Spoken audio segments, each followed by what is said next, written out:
Hey, mahal everyone, welcome back again to the Broadway Saiyan YouTube channel. I am your host, 40, and we are back with another video on Dissidia, Final Fantasy Opera Omnia, the global version of Opera Omnia. In today's video, guys, we're going to be taking a look at the next new character event incoming for global Dissidia Opera Omnia, featuring Final Fantasy IV's Kain Highwind with this event called the Proud Lance of Baron. So he's going to be joining the cast of Dissidia Opera Omnia. He carries his spear into battle as a ranged DPS unit affiliated with a Dark Crystal affinity. His stats excel in HP, attack, and defense, which makes sense since he is a DPS unit. However, Kain's initial Brave, Max Brave, and Speed are on the lower side, with Kain being of the lower speed tier. His event will grant us not only access to him as a playable character, but 2 copies of his 5-star 35 CP Flame Mail, which grants him plus 680 to his HP and plus 72 to his attack, as well as a brand new boss that we get to face called the Hill Wyvern. 2 synergy characters will be featured alongside Kain, which features my all-time favorite character Shantoto and Lael, and then Kain's 5-star 35 CP Flame Mail will be permanently available in the Armor Token Exchange shop. So pretty exciting news there for our Kain event hitting the global version of Opera Omnia.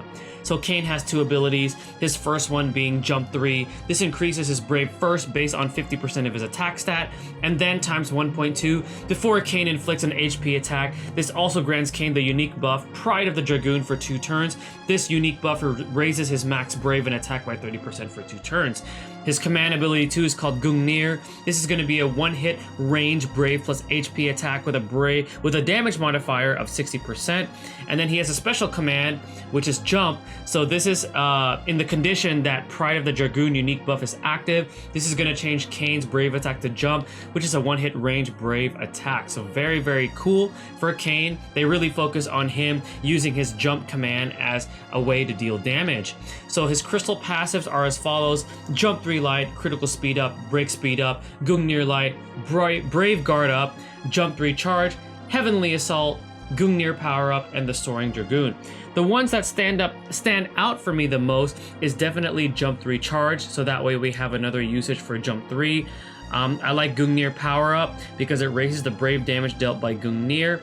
And then if I have to pick one more, I would maybe have to pick Gungnir Light, because it does reduce the action delay after using his Gungnir. However, it's weird because the rest of his other crystal passives up until 50, they don't really impress me too much. Now I know Kain is slow, but if you see later on when I talk about his gear, you're gonna see that he has ways to influence his speed. So I'm not really sure what they were considering when they were putting his crystal passes level 1 through 50 into thought, but those are the ones that I feel like you should focus on, and the rest I feel like they're optional, and you should definitely focus on getting some more artifact passives for him, which is going to be the next section. So Kain's artifact passives available are Buff Guard Up and Break Boost.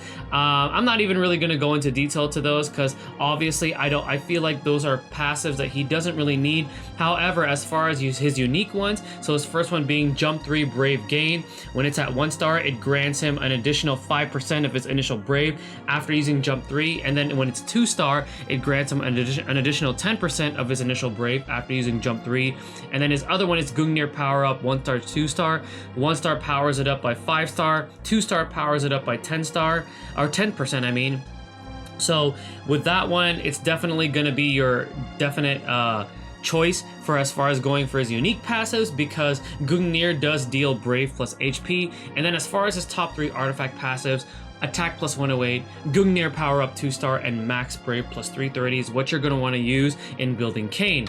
Now we do have a new weapon banner, as considering that we've been having new weapon banners for all of these new character events. So Kain is going to be featuring 3 brand new weapons: his 15 CP Wind Spear, 35 CP Kain's Lance, and 35 CP Colostrum. So the 15 CP Wind Spear for Kain is going to be giving Jump 3's Brave gain an increase, this time from 1.2 to 1.5, and Pride of the Dragoon unique buff is going to be extended to 6 turns, and this time it's going to be lowering his action delay, which is why I said earlier why I feel like you don't really need the crystal passives to lower the action delay for his abilities. And then his 35 CB Kain's last is going to be increasing the Gungnir's damage output. So now it's going to be at 190% damage modifier, which is huge. It's also going to grant him an attack up for 30% and a brave max up for 30% for 6 turns. And it's going to be lowering the action delay for this ability. And then the second 35 CP weapon is going to be Shantoto's Claustrum, which is I'm super excited about. So this is going to be increasing her dark magic bio's damage output to 180% total. It's also going to guarantee the poison debuff, so this effectively makes her a great poison debuffer, and it's going to be extending that to 6 turns, and it's also going to grant her attack up 25% to herself for 5 turns. So what are my thoughts for this banner? So in all honesty, without being biased towards these characters, if you have high DPS units who are very fast, such as Lightning, Tidus, and Squall, or if you even have somebody like Saz who recently got his buffs, I'm going to definitely say pass on this banner because these characters won't really be adding too much into the game as far as what we currently have in Global. However, if one of these characters or both of these characters are your favorites, by all means pull. Don't even look at the tier list because it's all about pulling for your favorites. And I know I'm going to be pulling because Shantoto is my all-time favorite character in all of Final Fantasy. Now the next details we're going to be going about with this event is the Hill Wyvern boss. So this boss is primarily deals fire and wind damage. He is weak to range attacks and wind, but he does resist fire. So Dragon Rage is going to be one of the abilities to watch out for because this is when the Hill Wyvern grants himself max brave up, attack up, and speed up to himself, as well as melee resistance. However, when he inflicts an HP attack, he will be reverting to normal, and you can tell when he does this is because when he does use Dragon Rage, his skin color changes from green to red, and then when he uses an HP attack, he turns back to green. Other abilities to look out for are his AoE abilities, such as Blast Wave, Sonic Wings, and Melt Flame. Melt Flame is one of his AoE abilities that also deal not only brave damage, but HP damage. So want to keep that in mind when going up against the Hill Wyvern. So some tips to prepare. Farm the Dark Crystals prior to the event's release to unlock as many crystal passives for Kain. If you have them built up, use Shantoto and Lael for extra damage because they do have their synergy bonus stats. And then other characters who I feel will perform well are Saz. For one, he is a range attacker, and also since he got his recent buffs, he is an amazing character. And then Vaughn and Prish because they do have wind element in their abilities. Recommended summons for the co-op are going to be Sylph and Chocobo. So you guys know how I like to do my character prep videos. We're going to be taking a look at some gameplay from the JP version of my Dissidia Opera Omnia account. That way you guys have a visual on what to expect for the Kain event. So let's go ahead and take a look at that. Alrighty guys, we are now here with the JP version gameplay for the upcoming Kain event for the global version of Dissidia Opera Omnia. Now I am fully aware that the 3 synergy characters that I have, which has Kain, Shantoto, and Lael, all have their level 60 awakening and their level 60 passives. So for the purposes of this video, we're going to go ahead and just remove the passives that influence their abilities. And the reason why I'm doing this is because we obviously do not have this in global yet. So when I'm doing this visual, I want to make sure that you guys, at least see somewhat sort of an accurate depiction of what these abilities look like, as far as like what they're going to be in global currently. Because as we know, JP is ahead of global. So I'm going to be taking those off. So we're going to take the 3 synergy characters. As far as a friend unit, let's just take a Setzer because Setzer is somebody that we have in the game, and we're going to be tackling the level 50 of the Kain event. Alright, so here we go. Alright, so we got Lael here. And Lael is definitely a character that is going to be somebody that you want to invest in for the future. In JP right now, for quite a while, he was one of the best launch characters.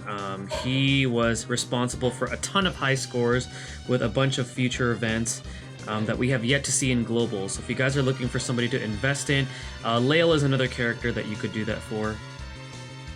But let's go ahead and take a look at one of Kain's abilities. We're going to take a look at his Gungnir on this fish mob here. So that's his Gungnir. It's a one-hit range brave plus HP attack. We all know what Lael's abilities look like, so let's go ahead and see Shantoto's Dark Magic bio. So as you can see now with her 35 CP, it guarantees that the poison debuff goes off, which is good because it does help her out a little bit. And in JP right now, she does have it to where when she gets hit either by a Brave or an HP attack, she does trigger into her rage mode, which I hope that when they release her 35 CP for global, that she'll at least get that, so then that way she'll be a little bit more viable, because right now, I hate to admit it, but as much as she's my favorite character, I'm willing to admit that she is a little bit on the, she's not that viable compared to other characters that we have currently in global. So hopefully they'll at least give her that, so that way a lot of people will tend to use her more. Alright, I'm going to avoid using the EX on Kain, only because we don't have EX weapons yet in the global version of the game.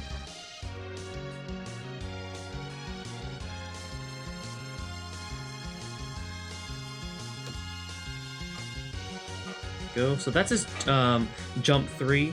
And then this next round, I'm going to go ahead and use just his regular jump, which is his Brave attack that converts into jump as long as you have the Pride of the Dragoon buff. So this is going to be his jump ability right here. So it's a more powerful Brave attack that's ranged. We're going to go ahead and try and inflict that debuff with Lael to be able to launch the enemy a lot faster. And it looks like the dragon already went into its rage mode, or the Wyvern, I mean, the Hill Wyvern.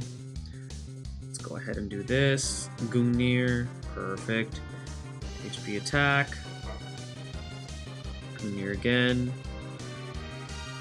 And now I really don't foresee this boss being too difficult when it comes out for us live in the global version of Opera Omnia. As long as we have the correct party set up, like, I feel like 3 Sazes could totally obliterate this boss. And we all know how powerful Saz is right now in the global version of the game. So if you guys have 3 Sazes and you don't feel like pulling on this banner for Kain that's upcoming for global, Saz would definitely make quick work of this Hill Wyvern here. Let's see what ability he uses. Okay, we got hit by an AoE ability, which is pretty cool that we got to see that. And let's go ahead and just finish off this Hill Wyvern. So that is going to be the gameplay visual from my JP version of Opera Omnia to showcase what is upcoming for us with the Kain event that's going to be hitting the global version.